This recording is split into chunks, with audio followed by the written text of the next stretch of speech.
কয়েকদিন তাপমাত্রা কিছুটা বাড়লেও শেষ হতেও কোথাও গিয়ে হলো না। আরো 1 ডিগ্রি কমলো তাপমাত্রা এবং শেষ ইনিংস খেলতে খেলতেই আরো একবার শীতের হালকা দাপট দেখা যাচ্ছে এই মুহূর্তে।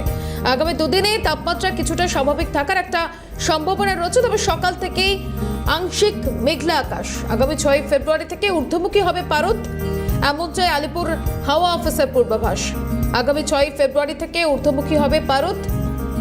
বঙ্গের শীতের ইনিংস প্রায় শেষের দিকে। আরো বিস্তারিত জানবো শান্তনু আচার্যের থেকে। শান্তনু, ওয়েদার রিপোর্ট কি বলছে?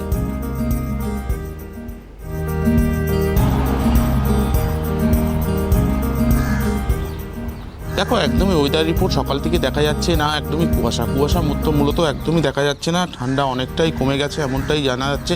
যদিও সকাল থেকে তাপমাত্রা যদি 22.2 ডিগ্রি সেলসিয়াস থাকলেও রাতের দিকে সেটা 17.4 ডিগ্রি সেলসিয়াসে আসছে। মোটামুটি 5 ডিগ্রি সেলসিয়াস কমে যাচ্ছে এমনটাই জানা যাচ্ছে। যদিও এই মুহূর্তে বলা যায় যে কলকাতা, শহরতলি, উত্তরবঙ্গ এবং দক্ষিণবঙ্গ। উত্তরবঙ্গে 5টি জেলায় হালকা কুয়াশা এবং দক্ষিণবঙ্গে 6টি জেলায় অল্প কুয়াশা এবং অল্প বৃষ্টিপাত সম্ভব। যদিও ওয়েদার ভালো থাকার জন্য, আকাশ ভালো থাকার জন্য বৃষ্টির সম্ভাবনা একদমই নেই বলা চলে। কিন্তু বলা যায় যে আগামী 15 তারিখের পর থেকে ঠান্ডা একদমই থাকবে না, এমনটাই আবহাওয়া সূত্রে খবর জানা যাচ্ছে।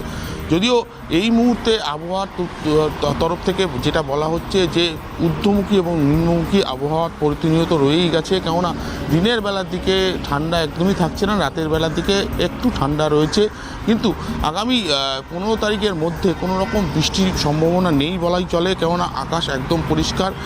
যদিও বলা যায় যে উত্তরবঙ্গ এবং দক্ষিণবঙ্গে কুয়াশা এবং হালকা কুয়াশার সঙ্গে বৃষ্টির সম্ভাবনা রয়েছে।